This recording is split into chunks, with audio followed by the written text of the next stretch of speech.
listening to the Power of Inspiration and Awakening Radio with Julia Griffin. To master a higher frequency for a new state of mind. Once you walked in a forest of splendor in which everything you did and everything you thought was aligned. It is possible at this time to begin to return to the old knowledge. Intuitive healer and manifestor Julia Griffin is here to talk about this unique time in history when all sentient beings, animals, plants, trees, and the earth are intent on creating this change. The wolves awakened her to the most incredible light, which opened gifts and brought knowledge that she longs to share.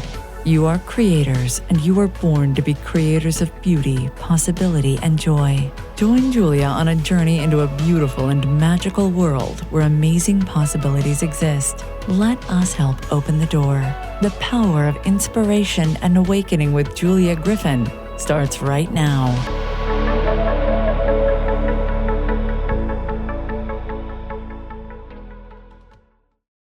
Hello, everyone. I'm Julia Griffin, and you're listening to The Power of Inspiration and Awakening on Transformation Talk Radio. Stay with us for the next hour, and let us help you experience a higher vibration and a new state of mind. With a higher vibration, thinking of things that are more like higher octave or more spiritual, it gives you a different way of thinking and feeling about life. For those of you who aren't familiar with me, I awakened with wolves. They talked to me just as people talk, real wolves, and they taught me to read the energy of the heart. And from the heart, I can read plants, animals, and people. And I became an intuitive healer and writer as a result. But today I have a guest that I really enjoy. It's a pretty different topic, and it's very interesting. Theresa Cheung has been researching and writing about spirituality, dreams, and the paranormal for the past 25 years. She has a degree from King's College, Cambridge University in theology and English, and several international best-selling books, including 2 Sunday Times top bestsellers, the Dream Dictionary from A to Z, and this will actually show up on Google if you're trying to find the meaning of a dream, parts of it will. And it's regarded a classic in its field. Her spiritual books have been translated into over 40 languages. She has numerous features published online and is in leading newspapers and magazines and is fast becoming known as the Queen of Dreams. So how did you become the Queen of Dreams? Oh, hello, Julia. And I've just got to say, I had a dream about a wolf the night before. Maybe I was sensing I was going to talk to you, but I've never dreamt of a wolf before. And that's why I was so excited to talk to you today, because I wanted to share that. That was how Yes, it started for me with the wolves. Was I the had dream. a Oh my, dream of a huge white wolf. It would move from being real, like being able to look through the window and seeing a giant white wolf, and then oh. it would sort of fade out, and I would go back to sleep, and it would be like I was hearing the wolf howl right outside of my window. Well, maybe because you were on my mind. It wasn't a white wolf. It was actually Mhm. kind of orangey one, and but I knew it was a wolf. It was Right. definitely a wolf. It looked like a wolf. The coloring wasn't in line with what a wolf But it's a is. certain sensation. Yeah, and it was looking at me, but I felt no fear because Hmm. I at all. But anyway, it's so you're in, I was sensing that I was going to speak to you, but I in a way I knew I was going to speak to you. So maybe it was just me sort of tuning into your energy ahead of time. But thank you for the opportunity to talk to you again. It's wonderful because we have connected before and had conversations with before, and it's just been fascinating talking to you as well, Julia. Thank you for all you do. To go back, I think you asked me how did I get into all this. Hmm. Thank you. Well, I think as I was hearing the bio, I was thinking I need to change that. You say 25 years. I've actually been around much, much longer than that. I'm much, much older than that. So that needs to be updated.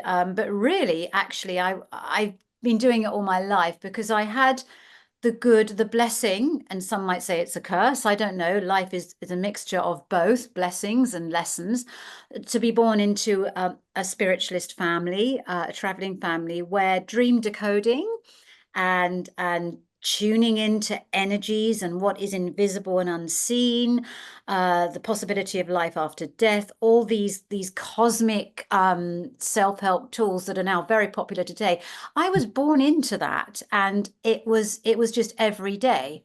It wasn't unusual for me to see people in conversation with departed loved ones, for example, because I would go to demonstrations of mediumship from a very, very young age. So I grew up in that culture, that spiritualist culture, and I thought everybody knew that there was more to the life than your body, that there was an invisible world alongside ours or within us and all around us. I didn't know all the answers, but it just felt obvious to me that the material is not all there is. And I was infused with it because it was what I grew up with my family. I was home educated, very alternative, and somehow, I still don't know how, I think heaven called my name. I ended up earning a place at King's College, Cambridge, to read theology and Quite an religion. honor. People in Yeah, the United States don't necessarily know that, but it is a huge honor. yes, it was. And also, this is very interesting because I was alternative, home educating back in the 80s when I was applying was frowned upon, especially in the UK, which is very traditional. And I applied. I did want to learn. I've always had a curious mind. I wanted to learn and I loved being in libraries, the Akashic records. I was very familiar with that. I wanted to recreate that in my material world. I wanted to be in Cambridge University Library or Oxford University Library, somewhere ancient, all that learning. I wanted to learn and learn and learn. I felt the meaning of my life was to learn. But I applied to many establishments in the UK. And I just on a whim, because I didn't actually believe that it was possible for me to go to a place like that. And I just applied on a whim, thinking, oh, they're not even going to bother opening my application. And what happened is all the other places I applied, which maybe haven't got such a fine academic reputation at the time. I applied locally, I applied to many places. They all rejected me. Because there was problems with the fact that I had been home educated, and I'd set up my own A levels at the time, and I'd actually set them in a nunnery, or I'd contacted nuns because they had schools. It was all too much for a lot of the organizations to process. However, so I got universal rejections, and thinking, well, my dream of expanding my mind with academics, etc., is not going to happen. And then out of the blue, I got this letter from the Dean of King's College, Cambridge, saying, interesting. We've seen some of your essays because I sent in what I'd done, and we've seen some of your previous results through home education, and they were in line with what Cambridge required. Come and talk to me. I didn't have much money at the time, so I remember I just traveled there. It took ages, walking a lot of the way. I remember it was pouring with rain. Honestly, it was like something out of a movie. And the first time I met the Dean of King's College, Cambridge, I was like a drowned rat, literally. I didn't have an umbrella. I was soaked. And I remember I went into his study, and I spent a lot of time just sort of dripping by the fire. But then he talked about, well, what was my interest what was I currently studying in theology? And I was immersed in the book of Job, the Old Testament book of Job, which is all about the universal problem of why do bad things happen to good people? And 2 hours passed. We talked about this conundrum.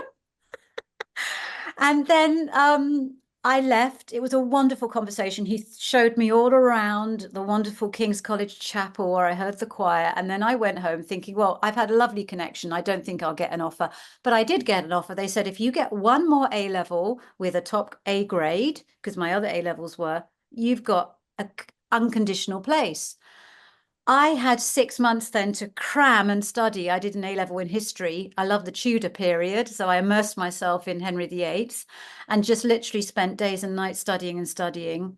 And I got the grade, and I went to Cambridge to my dream and to study religion. But when I was there, and I think I mentioned this before, I found out that not everybody believes in an invisible world and in the power of dreams to heal you, and that life goes on after death. Oh no, certainly not in academic circles. And I had my beliefs, my upbringing challenged as ever before. And I wonder in some ways why that was why I was brought in.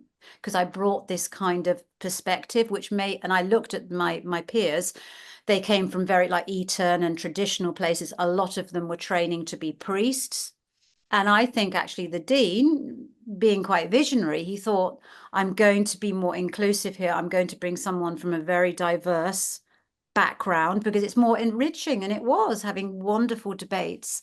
But as I said, I had my beliefs challenged by skeptics and academics as I don't never. think that that's bad. I think that that happens. That's when you decide, what do I believe inside of me? Absolutely. Absolutely. But what happened, because I went there with a very, very Christian upbringing, Christian spiritualist, what did happen when I was at Cambridge is that I was also introduced to the beauty and wonder of all world religions. So I, in a way, became what many people are, spiritual but not religious. I believe each path has incredible and infinite beauty. And I was becoming what, as I say, many people are moving towards. I totally respect people who have a religious faith. If that brings you meaning and inspires and heals you and harms no one, power to you. But I found with me that it was impossible to choose. Well, there is a worldview, and they all say the same thing at the core They of say all them philosophies. They say the same thing. They say them in beautiful, poetic, and different ways, and none is better or grander than the other. They are all paths to me, to soul, and to realizing that there's more to this life than meets the eye. The great thing about religions, and I've seen that with people, is that they provide a family, especially if you're feeling lonely, and a place you can go, a rhythm to your life. If you walk the path that I walk, and a lot of spiritual seekers walk now, the kind of a solo, well, this is my belief, and it can be lonely. And the nice thing about religion is you are in a supportive community that has got your back. And that is very much needed in the world today, where a lot of people feel alone. And religion will give you that sense of family if for some reason your own is faltering. Well, there's a connection within a group. Like-minded, yes. Yeah. One thing that was interesting to me is that you grew up telling your dreams at breakfast, and I Yeah. don't I don't know in the deep South in the United States if very many other people did it, but we always did. And I mean, I can remember my dreams going back to 4. Oh, that's incredible. I have my diaries start when I'm about 10 or 11, but I don't think I can remember when I was 4. Wow, Julia, that's long-term memory, really good. I can What even remember what we were having for breakfast with the dreams that were meaningful to me. And when I was 4, I dreamed that the next day I got a white pony with a red bridle and saddle around lunchtime. And I went and sat outside and started looking for waiting. it. And my parents said, "You're going to be disappointed. Please come in and have lunch." I said, "No, it's on the way." And it turned out that my grandfather had ordered the pony and the red bridle and saddle the night before. And so here comes this man with a trailer, and he said, "Does Julia Griffin live here?" And I waved, and he said, "I have a little white pony for you." And my father said, "Do you have a little red saddle and bridle for her?" And he said, "Yes, sir, I've got those in the front. How did you know?" Precognitive. You Hmm. are a precognitive. Incredible, because I was going to say, a white horse is so symbolic of spirituality. Hmm. It's a white horse running free along the shore is soul liberation, the untethered soul. So if it hadn't manifested in the real world, it was going to manifest within you Right. anyway. I think whether the pony was real or not, it's Hmm. a stunning, iconic dream symbol.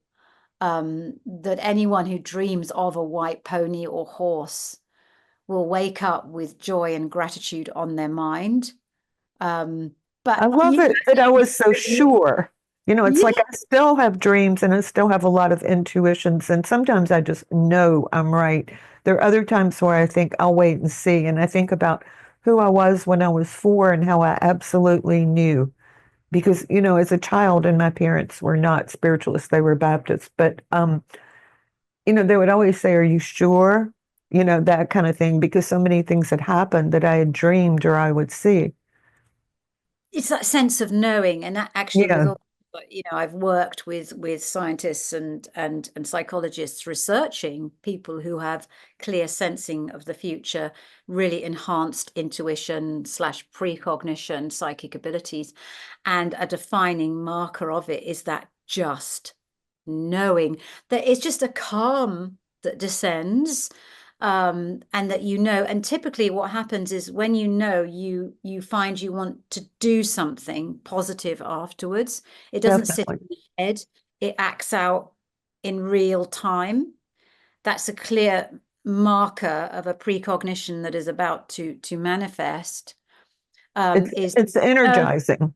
yeah, and you want to do something to make it real and to draw it closer. Because of course, the only way to have proof that a precognition is in hindsight. Right. After the event, because when you have that initial precognition, you don't at the time. It's not. There's no proof. That's why it's so important. I say to everyone who is highly sensitive, write it down when you have this sense, be it through a dream, a gut instinct, or as you say, just a sense of knowing. Write it down, timestamp it, because that's your proof. Because Hmm. sometimes we all feel uncertain and doubt. What you need is to go back and remind yourself that you've got it. You need your casebook, your data. And Things like one thing that you say that's so interesting is that dreams can be healing. I think you're the only person who's written that. the healing power of dreams, the healing power of dreams. A lot of people talk about dreams as being about being transformative, whatever. But what they do before that is they encourage you to self-reflect. And in that self-reflection is self-discovery.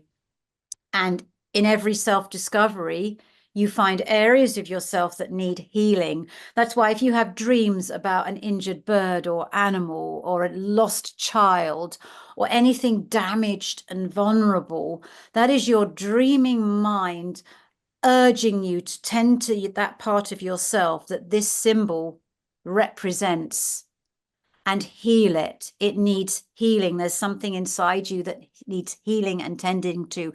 And actually, from all the decades of dream research I've done, over 90% of dreams have these injured, damaged, anxiety-ridden symbols and themes, showing that most of us have a lot of inner healing to do for whatever reason. But in that inner healing, that is the engine for transformation. You can't have transformation without healing first. Healing is the foundation. And dream work, it is the first essential tool to help you do that. Now, in the outer world, you may consider therapy or counseling or all these other things that we do. But please know that every night in your dreams, you have an inner therapist offering you this healing for free. If only you would tune in, recall, and brainstorm the symbols of your dreams. And if you're wondering when you're listening, well, I have dreams, I write them down, but they don't make any sense. What you do is you brainstorm a symbol, you pick a symbol of a dream, and you go through. There will be many, many potential interpretations to a symbol, right? You can look at dream dictionaries like the ones I've written, which are universal, but every dream symbol also have your personal interpretation. What you need to do is write them all down, brainstorming session, just pick a symbol. And as you go through, one of those will, and I tell you this will happen, will resonate and you will feel uplifted. That is the correct interpretation. Any dream interpretation which makes you feel anxious or drains or depletes you is not the correct interpretation. Keep going until you alight on a potential interpretation that is like a eureka, a aha moment, and that lifts you up. And as you say, gives you energy and forward momentum. And sometimes, as Jung said, you may take days or weeks, months, sometimes even years to ponder the meaning of a dream, right? I can Don't give you an rush. example. I mean, 4 or 5 years, I don't know, maybe 4 years before I was divorced and started my life over. At first, I was just in this big house, then I kept discovering new rooms, which, in retrospect, those were obviously new parts of myself. But this dream went on for like a year, and all of a sudden there would be another wing, or there was this beautiful room that had fountains and a swimming pool, and I could just sit there. But that was what the dream was telling me, and I really didn't realize it until after I was divorced. And I thought, oh, that's what it was telling me. Of course, I mean, houses in dreams, again, to reference one of my heroes in dream interpretation, Carl Jung, are symbols of the self. And Yeah. every house, object, and person in the room is an aspect of yourself. That is wonderful. And I love the way you said you kept on having these dreams about a house, because that's another dream interpretation basic, is that dreams work as a series. Don't keep focusing in on just one that's particularly vivid and creative and exciting. We all have those standout dreams, but that's like when you have a long-running TV series and you just one episode you want to watch. If you just watch that one episode, it won't make sense. You've got to watch the whole series, the story, the nighttime story of you, amazing you, and it's ongoing. It's a series, and dreams will comment on each other, and you will get this connecting narrative. And that's why a dream journal is essential, because that's the only way you get this sense of this ongoing symbolic soul voiceover to your waking life. You can't do it with a standalone dream. It's not enough. You've got to see at least 20 dreams actually lined up, and then keep your dream work writing on one side of your journal and then your daytime schedule on the other, because you need to see how the two are interacting and how your dreaming mind is commenting on your waking life and how your waking life is informing the current circumstances of your dreams. You will also see how your dreaming mind is constantly foreshadowing, like in a novel, giving you hints and clues through symbols, puns, characters that appear, of what is to come. I mean, any great novel, if you studied it at literature or at school, there's this technique of this is a foreshadowing of what is to come. That's a technique dreams love to do. They love to foreshadow what's about to come, so that you're prepared. They also love to use techniques like punning.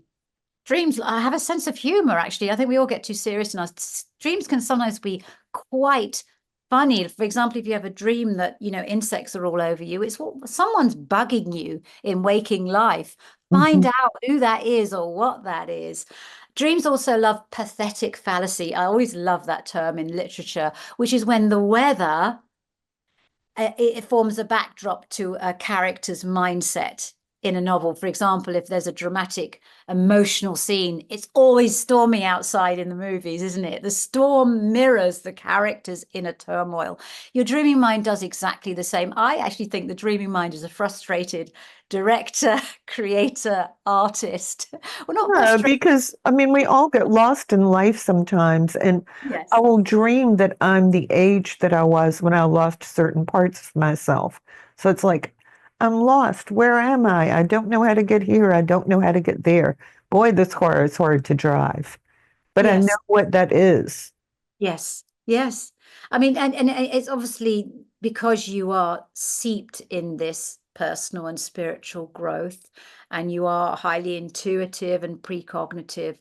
You are going to find that every time a dream comes to mind, you're immediately going to go into decoding mode and how it can help and heal you and offer insight in your waking life, insight that you can't access when you are awake, because doubt, fear, and the stress and busyness of your daily life are probably blocking from your awareness, because intuition is subtle and gentle, and it speaks in this symbolic emotional language, and it struggles. It's the voice of the heart, really. That's what dreams are. They're thoughts of the heart, maybe.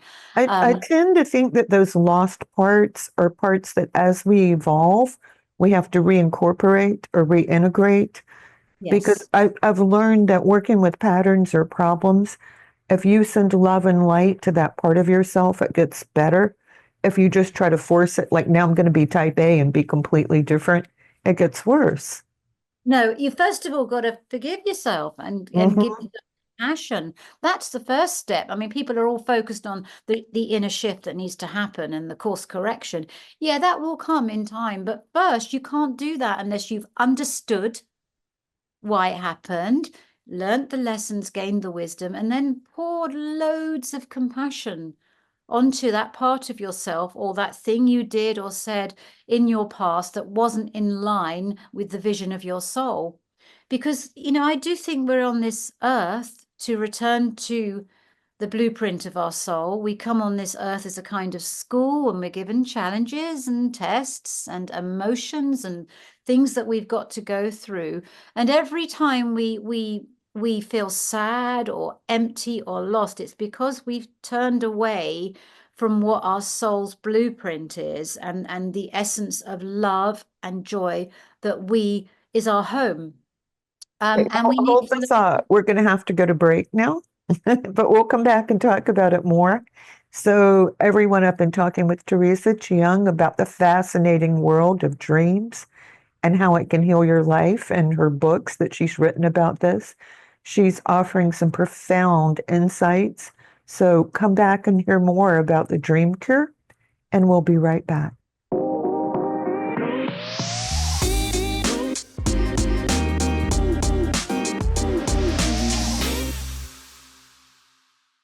Welcome back. I'm Julia Griffin. You can find me at onetrueself.com, onetrueself.com.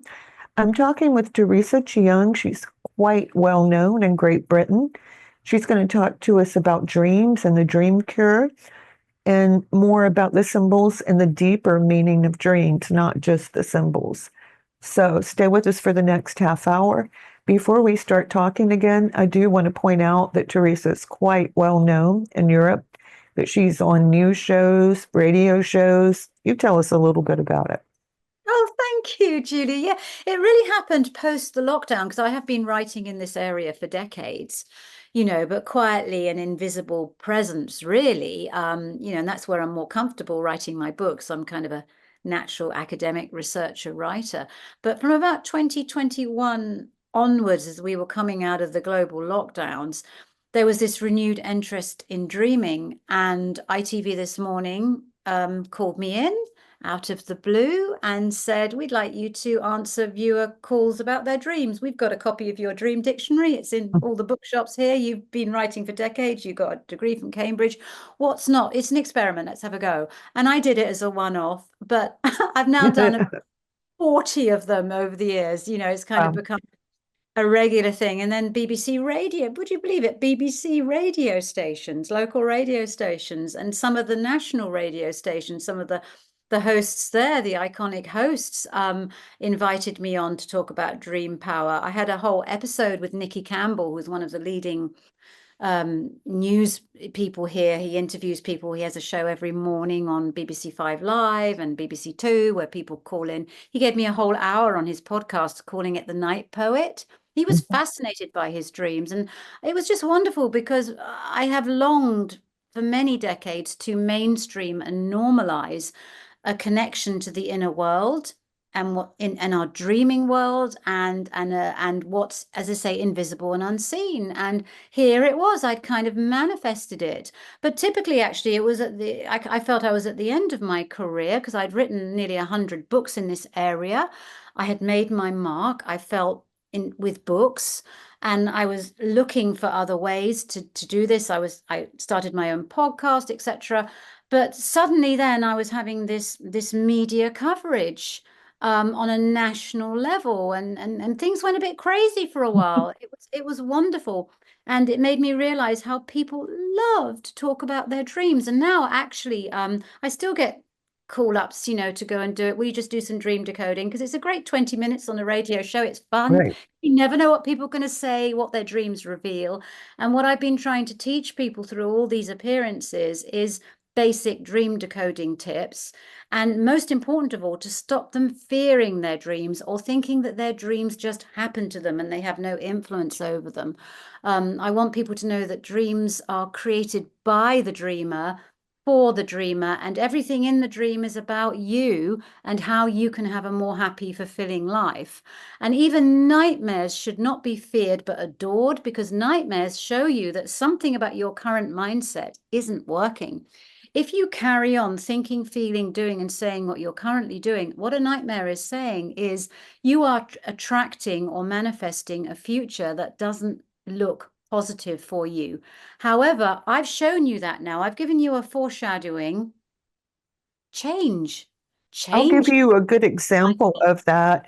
I was going to a party for my nephew's child, and I guess he lives about 40 minutes from here. I don't have a good sense of direction, so getting lost in a dream is not a surprise, but I was actually in Atlanta, sort of knew where I was. I was taking my grandmother or an older lady somewhere, and I realized I'd missed the turn.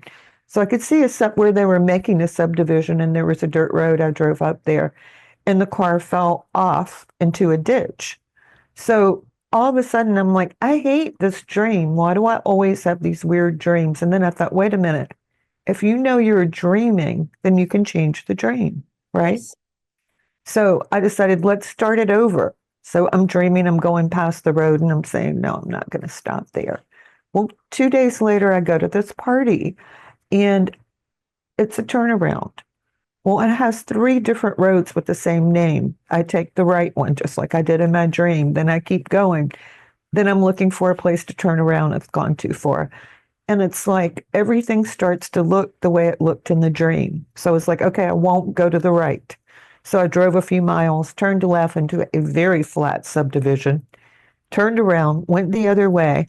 And I thought, I'll go around and then take the other road. So I did. So then I ended up at my destination in like 5 minutes.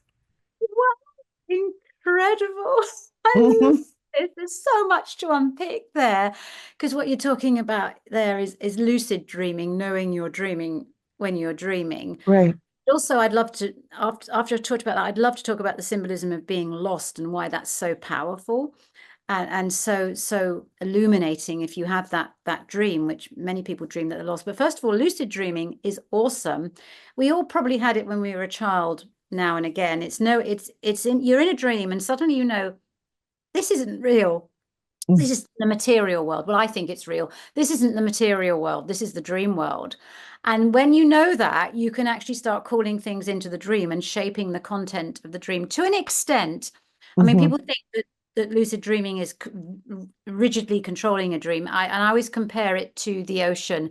You can learn to navigate the ocean as a sailor, but you can never control the ocean. And exactly the same with your. No, because I was still in the same car. I was still in the same place.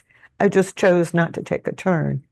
Absolutely, but you can make choices and kind of shape. And why is that so powerful? Because we tend to attract into our lives what we believe about ourselves.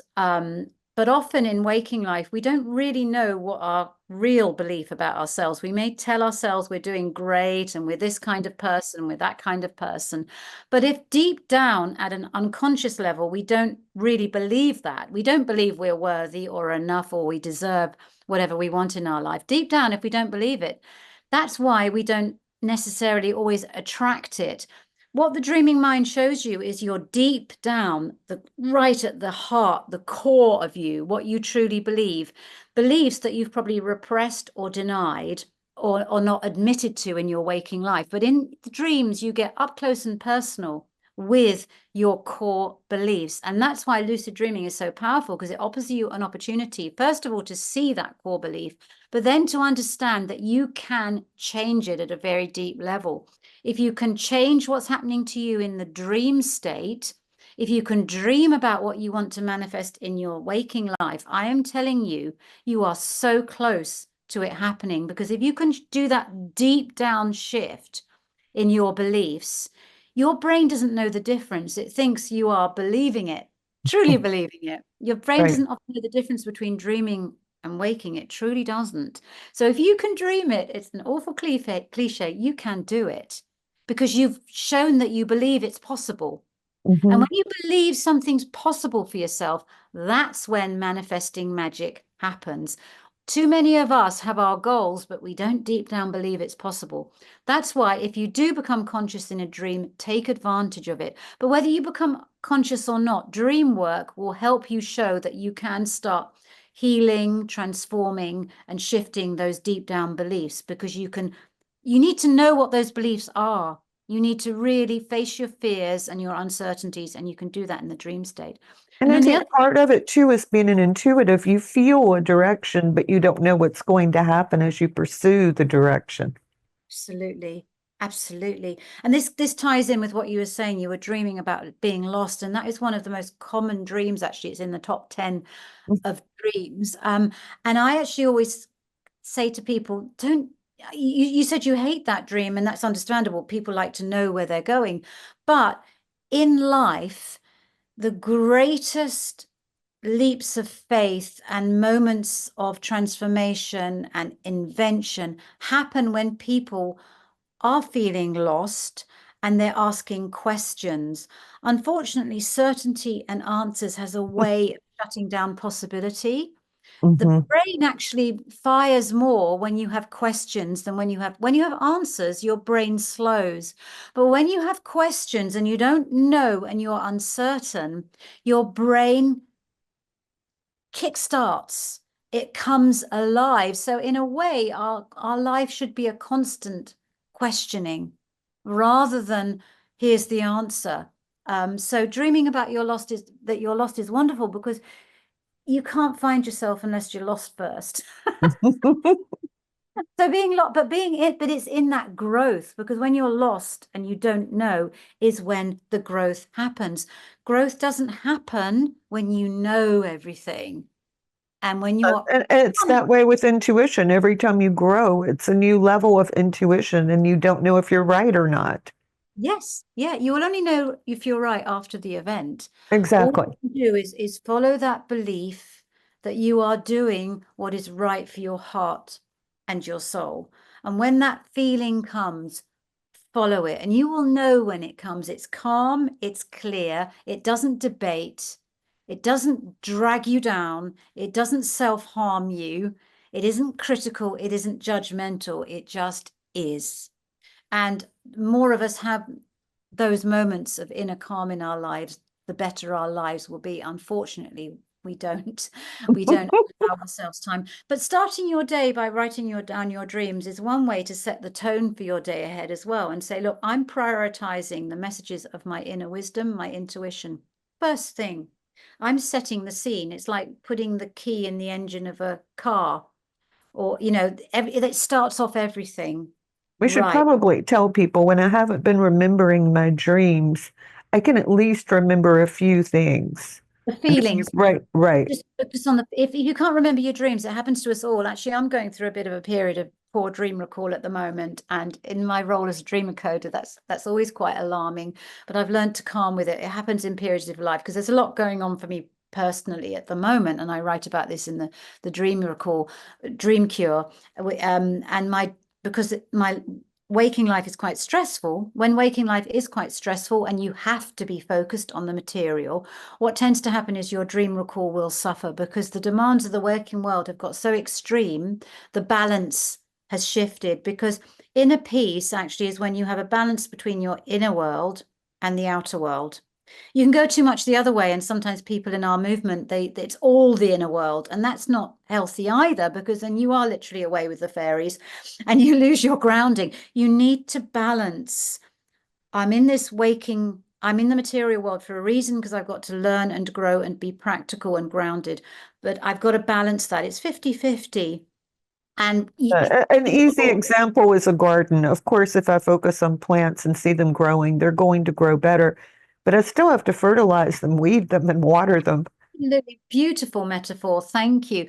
But it is a sign, actually, poor dream recall is actually a message from your dreaming mind, just as strong a message. It's saying you need a little bit more calm and quiet in your day. Listen to music, connect with animals and nature, calm, self-care.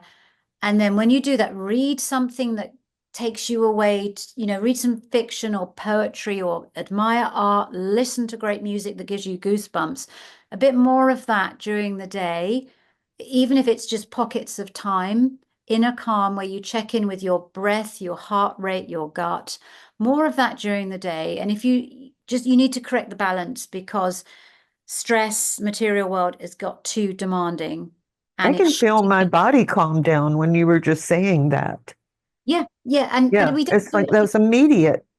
It's very easy, and I find that, and I'm sure you find that because you're seeped in this, that it's very easy to give the advice, but sometimes when it comes to yourself, you don't prioritize it. And when I go through periods of dream recall, it's a powerful message to me to walk my talk, and not just talk my talk, walk it. I was going to say, though, if I can remember anything, colors, a feeling, a person, a place, if I keep doing that, in a week or two, my dreams come back. Yeah, and just every morning, still write in your journal, make that a ritual that just say, I feel, because how you feel on waking will be different every single time.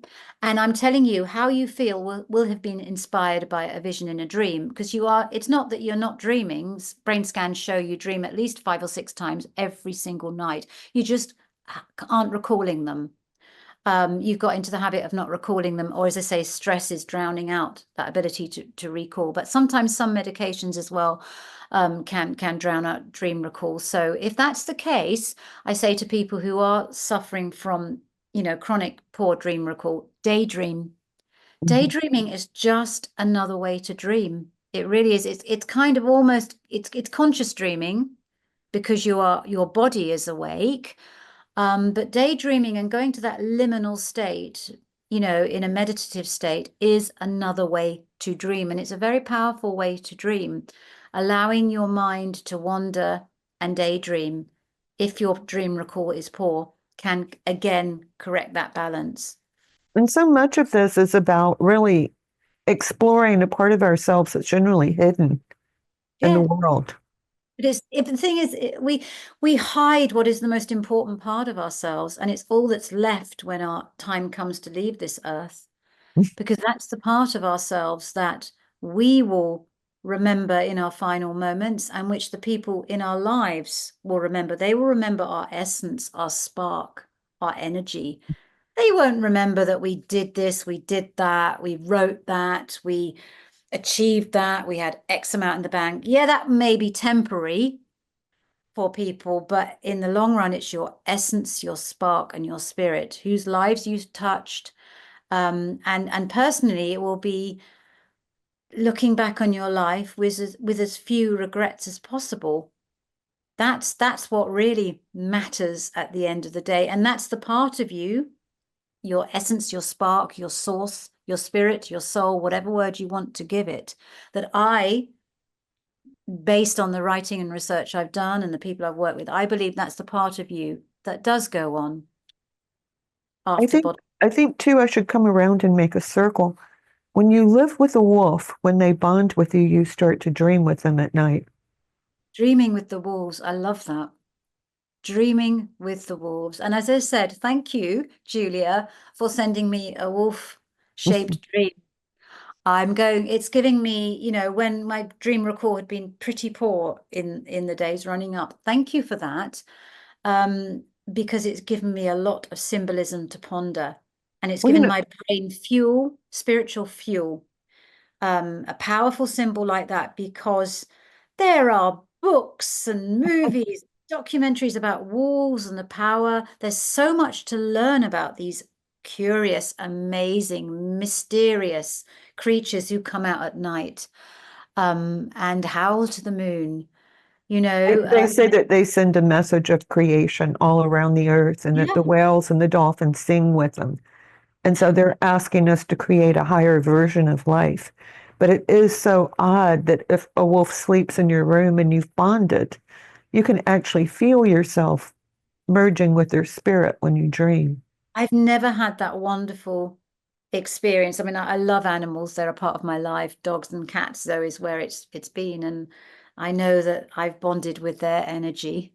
Um, but a wild creature like a wolf, that is incredible. I know people who own horses. A lot of people who own horses. Equine healing is is growing in popularity. People walking with horses, spending time with horses. Animals have so much to teach us. But to go back to wolves, their connection to the moon, the lunar Mhm. energy and vibration, the rhythmic cycle of life that lunar living embodies, from going from new to waxing to full to waning to It is dark. the most incredible feeling to be with them at dusk when the moon comes up and they howl in the summer. Oh my goodness, absolutely beautiful. And moon infused, wolf infused wisdom. Well, So all much. the indigenous people said it forever. Yes. Yes. Yeah. And but isn't it wonderful that people are beginning to turn inwards and look back to these ancient rhythms and ways of seeing the world? Because I think a lot of us are getting increasingly disillusioned with what we've been taught is what a fulfilling life is, ticking boxes typically, And we've being, explored everything. What's left is inside. I mean, the world And is, that's a huge world. well, I always talk about Edgar Mitchell, who founded the Institute of Noetic Sciences. I have the privilege of collaborating with those scientists there, like Dean Radin, Julia Mossbridge, Helena Wabe, Garrett Yount, people like that who are leading the world in researching what's invisible and unseen. I mean, the person who founded it, Edgar Mitchell, was actually the sixth man to walk on the moon. But when he was coming back from his final moon mission, he saw the Earth from space. He had a transcendent experience where he kind of went out of body, and he found that journey, that inner journey, more compelling than actually walking on the moon. And when he returned on his final space mission, he founded the Institute of Noetic Sciences to explore inner space. I love that. It's so I do poetic. too. Inner space was, and he found that the rest of his life, and the Institute of Noetic Sciences is still running to this day. He found that more compelling and more rewarding than outer space. So what we seek out there, it's in here. That's what he was saying with that. And it's in what we know to be real, but we can't see or touch. It's the And greatest thing. there's a power and a joy and a beauty and a connection in it. And if Yeah. anything is going to change the world, it's that. It's not having a revolution. The real revolution is inside. Of course it is. And you can do a simple experiment now if you're listening. Think of someone or something or some animal you love. You love. Think about them for a moment. Now, think about someone you dislike or something you dislike intensely. You will immediately notice how that makes you feel uplifted, warm, glowing, and then fragmented, Mhm. sharp, Constricted. sensitive.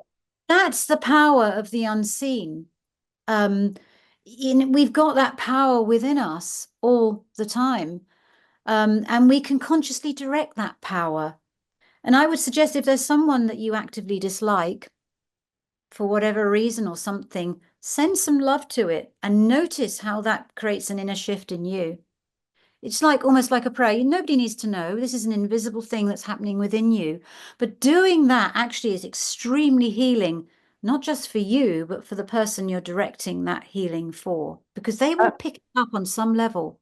They, that's I've why been you see thinking them. about that as an empath. If there's any kind of disagreement, I not only feel my energy, I feel the other person's energy. And of Yes. course, I want to be away from it. But what I found out is if I would say instead, I can take that energy and move into a peaceful place. Their Yeah. energy almost immediately changes. Yeah, and you may find that if you've had an argument with someone and you don't speak for a couple of days, but in that time you send them healing vibes and in inner peace, you will find that when you do connect with them again, something's changed and it's better, it's softer, it's gentler. There's such a power in where and how you direct your thoughts. And it's interesting actually for people on the world stage right now where people who are getting masses of criticism or whatever, you can actually, and if they haven't learnt to put boundaries up and go to their inner calm place, if they haven't learned that they have an inner world and it's more important than the outer world, they haven't learned that, you can see on their faces and in their bodies the pain, the emptiness, the lack of soul. You can see it. I can see people, that when their inner world has been neglected, you can see that. You can, yes, it's obvious. Yeah. And that's what I mean. You can gain the world, but if you have not your soul, you have nothing. You are a noisy gong and a clashing cymbal. And Well, there are many noisy gongs there's, and clashing cymbals out there right now. there's warmth when someone is open to the inner world. You can see it. It's a kind of a glow, and people from all walks of life. Some of the happiest people I know are people who haven't got the millions of followers, the X amount in the account, the glowing, face or body or whatever, the awards. I've met people who've got all this. Because often actually when I'm in the green room at ITV, I had the other day, I sat beside two iconic people who had been in iconic movies. It was crazy, really. That's the wonder of that show. They will have items like mine, where they get a person like me, and then they will have someone like Natalie Portman or amazing person on the stage there,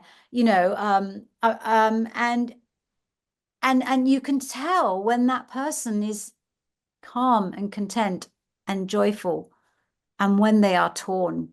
You can just sense it as an empath, and I'm sure you sense that, Julia, with people as well. And it's so sad, because often these people have everything that you think should It's make possible to them, have. but they're not. Mm-hmm. And that's simply because they haven't recalled their dreams. They haven't decoded them. Okay. They've not understood that life isn't about career popularity. These are things, these are lessons. Life is about your relationship with yourself, your inner world, and that being a sanctuary and a place of infinite creativity and potential that you can return to all the time, just like the moon returns in her cycle to the dark phase. We are out of time, so tell them your website. Oh, thank you. www.theresachung.com. And you can find me on @the_Theresa_Cheung as well on Instagram. Great. Okay. So everyone, I'll be back in a couple weeks, and I hope to see you there. And thank you so much for being with us. And Theresa, thank you. Namaste. Namaste. Sweet dreams. Thank you for listening to the Power of Inspiration and Awakening Radio with Julia Griffin, to master a higher frequency for a new state of mind. Join us next time as Julia takes us deeper into the memory of the moments of light where transcendence and enlightenment emerge. The memory of the jewel of consciousness is always lived within you, to tap into waves of energy and create huge changes by imagining the beauty of the vision and desires that are hidden in the heart. Learn to find your way back to nature, beauty, and your own heart, which holds the secrets of your existence and future.